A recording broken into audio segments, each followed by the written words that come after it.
Bumblin Biden delivers an absolutely disastrous congressional address, all as Senator Tim Scott destroys leftist liberals. In this video, we're going to take a look at the reception of Biden's train wreck of a speech, how the supposedly tolerant left erupted with racist tweets against Senator Scott, and how Scott's rebuttal brilliantly demonstrated how we can crush critical race theory once and for all. You're not going to want to miss this. Greetings, everyone. Dr. Steve here with you. Wonderful to be with you. As always, we're here to give you each and every single day conservative hope in the midst of these turbulent and trying times, helping you to think better so you can feel better and provide for you a patriot path to freedom. So if you haven't already done so, you know what to do. Make sure to smack that bell and subscribe button. Also, we got a link down below for you Rumble fans. Please click on that link below and help us reach 100,000 subscribers there. And for you podcast fans, we've now reached over 2 million podcast downloads. So make sure to click on the link below and sign up for our various podcast platforms as well. Before we begin here, if you are looking for an encouraging, hopeful alternative to all the despairing fake news nonsense that's being spewed out there on a daily basis from the leftist likes of CNN and MSNBC and the New York Times, you're going to find no better antidote than what's coming in the pages of my book, The Return of Christendom. Now, do not take my word for it, though you probably should, but read through the reviews on Amazon. There's over 260 of them, and you'll see how this book cuts through all the cynicism and despair that we so often feel living in this crazy, insane, corporatist, globalist world. In page after page, I give you all the data, the statistics, and indicators that show nothing less than a new conservative Christian majority emerging throughout the United States and even in Europe, and it's already transforming the world map into a more nationalist, populist, and traditionalist world. And if you click on that link below today, we're offering for a limited time at a 50% discount. That's right, 50% off, so do not wait. It's a limited time offer. Click on that link and get your book at a super discount today and arm yourself with the information you need to crush fake news once and for all. All right, gang, let's dive right in here. Bumblin Biden did his best to deliver a coherent speech last night to a joint session of Congress. And by all accounts, it was an abject disaster as expected. Not the least of which because of Senator Tim Scott's amazing rebuttal, which we'll get into in a bit. Look at this from the editors of the New York Post. Biden's first big speech to Congress bombs on all counts. Well, tell us how you really feel, New York Post. Quote, President Biden's speech Wednesday night failed on all counts. It didn't sell his latest spending plan. It didn't sell his larger agenda. And worst of all, it didn't sell him. First and foremost, you had the most cringeworthy audience imaginable in front of Biden, right? Every single person in that room had been vaccinated, and yet they were all doubled up on their masks, sitting several feet apart. And just think of the optics on that. Here's Biden trying to convince the American people to be optimistic in the midst of this pandemic, right? While optically, you have every reason to despair. The nightmare has not yet ended. So just the very optics of the event were a failure. And then he launched into utter incoherence with regard to his domestic policies. Again, as the editors over at the New York Post put it, it was like he was just skipping whole paragraphs and even pages in his prepared remarks. You could see even Democrats were wincing above their masks. Speaking of, even the Democrat, Senator Mark Kelly called out Biden for failing to address his abject failure at the border, what Kelly called the immediate crisis at the border. He completely ignored, he gave some platitudes about the root causes of migration, all that nonsense. But in terms of actually addressing the crisis at the border and what he's going to do about it, zilch, nothing, nada. Which, of course, is causing more and more people to notice the crisis at the border. It was a rather loud silence, you might say. He, of course, inserted the whole white supremacist rhetoric and systemic racism cliches, all the while saying the cops are basically good. So he's trying to throw a bone to everyone. He ends up satisfying no one. It was all, by all accounts, very, very disappointing speech. He had a number of fumbles. At one point, he couldn't say escalation. He actually tried freaking 3 times to say it, like when he was trying to go up those escalators to stairs to Air Force One. And all 3 times he stumbled. And he actually had to pardon himself and then slowly got out the word escalation. And of course, it had to be when he was talking about Russia. And you can only imagine what Vladimir Putin absolutely laughing at this. One C-SPAN caller complained that Biden's speech was an insult to the American people, and he certainly was not alone.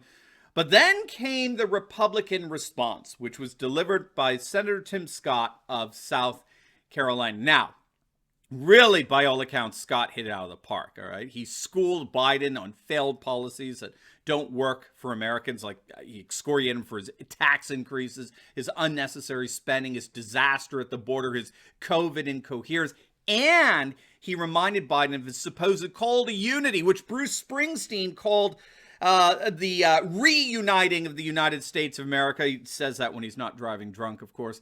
Senator Scott pointed out that Biden's actions have been unnecessarily provocative and combative and denigrating towards 75 million Americans. He put it well and succinctly, quote, "Our nation is starving for more than empty platitudes. 3 months in, the actions of the president and his party are pulling us further and further apart." Now, Tim Scott must have done well. He must have had an amazing speech, free from the characteristic bumbling of Biden.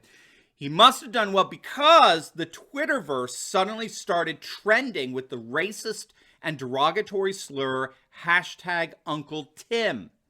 Hashtag Uncle Tim, which of course is a reference to being called an Uncle Tom, which is a derogatory phrase, interestingly always used by liberals to denigrate blacks who are viewed as too conservative, too deferential, I should say, to whites. Now, isn't that interesting? Here you have an obviously racist slur, and did Twitter ban it? Did they? Did Jack Dorsey's Twitter... They actually placed hashtag Uncle Tim on its trending topics section as more and more tweets from the angry, intolerant left appeared on this radically hypocritical platform. Molly Hemingway of The Federalist tweeted out, "Twitter is choosing to trend a racist attack from the left on Senator Tim Scott, the black Republican senator from South Carolina. Apparently, they want him to suffer for the crime of upstaging Biden via a highly effective speech. Disgusting." And it is disgusting. It's a sickening display of the leftist, liberal, cultural Marxist double standard that gives leftists a blank slate to denigrate and insult patriots as much as they like, while patriots who so much as hint at dissent from leftist orthodoxy are silenced and deplatformed. It's beyond disgusting. But I must say that this is precisely why having Tim Scott speak was so important, not just for the Republicans, but I think for the very health of our nation. What Tim Scott did here was very important because he brought to the surface, in a way only Tim Scott could do, I think, he brought to the surface precisely that which everyone despises about leftist liberals. Now, before we get into that, what do you think of this shirt? Is this not cool or what? Well, we got plenty more where this came from. If you click on that link below, you can check out our awesome merch that celebrates the worldwide patriot movement that's rising up all over the globe. Summer's just around the corner, and what can be better than sporting this awesome apparel that identifies us as unified and united patriots? We've got all kinds of pro-Trump gear. We got Patriot iPhone case. We got big tech, anti-big tech tyrant shirts. You name it. We even got George Orwell quotes. And we together can wear our shirts with pride, reminding people everywhere that our freedom is not for sale. So make sure to click on that link below and find some super awesome swag for yourself, your friends, your loved ones, and let's wear together a sign for all the world to see that the worldwide patriot movement is indeed stronger than ever. All right, so here's why I think Tim Scott was precisely the person we should have had deliver the rebuttal. He did so outstandingly upstage Bumblin Biden. He challenged the monopoly of the left on race with a whole different paradigm, an America First paradigm, and he exposed the hatred and bigotry in the left for all to see, which undermines the left's moral high ground on the race issue. So this is a twofold attack, as it were, that Scott's speech so effectively launched against Biden and the cultural Marxist left last night. So first, Tim Scott provided an alternative paradigm for interpreting race and race relations in the United States. Note what he said, quote, "Our best future won't come from Washington schemes or socialist dreams. It will come from you, the American people, Black, Hispanic, white, Asian, Republican, Democrat, brave police officers, and Black neighborhoods. We are not adversaries. We are family. We are all in this together. We are What we have to understand is that in the civic nationalist paradigm, and President Trump advocated for 4 years as president, the nation is a race. The nation is a family. We may be a polyethnic, multiracial nation, but we're all bound together by common cultures, customs, and traditions that provide a sense of unity and solidarity. To me, this is what makes what the left is doing, for example, in sports so pernicious and so horrifically cruel. The whole point of national sports leagues has always been historically to promote the unity of a nation, the unity of a people. They're not occasions for splitting us freaking apart, balkanizing us along cultural Marxist lines of oppressor versus oppressed, racist versus victims of racism. That is not the point of national sports. Major League Baseball, as we know it, with the founding of the National League in the 19th century, the American League shortly thereafter, they were founded just after the Civil War in order to help foster national unity. The nation as a whole is a race. It's a civic race. And Senator Tim Scott did a great job representing that vision by that is by its very nature unifying. But there's a second thing that he did. You'll notice what he said when he brought up being the victims of racial slurs, such as being called an Uncle Tom and the N-word.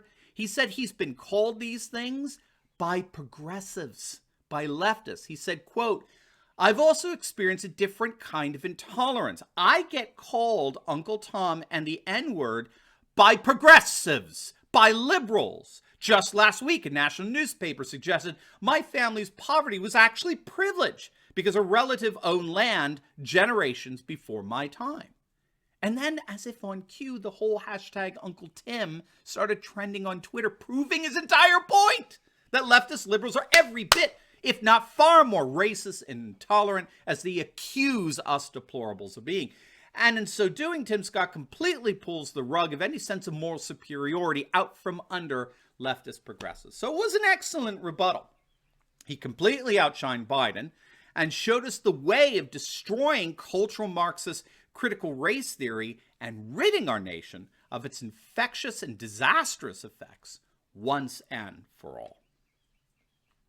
Now, before you go, make sure to like this video, comment down below, subscribe to my channel, and definitely click on the link below and check out some of our awesome merch. And you definitely want to check out my latest video I just uploaded on how the ratings are an utter humiliation for Jim Acosta and Brian Stelter, all as CNN's audience implodes. You're not going to want to miss it. So make sure to click on the link, and I'll see you over there. God bless.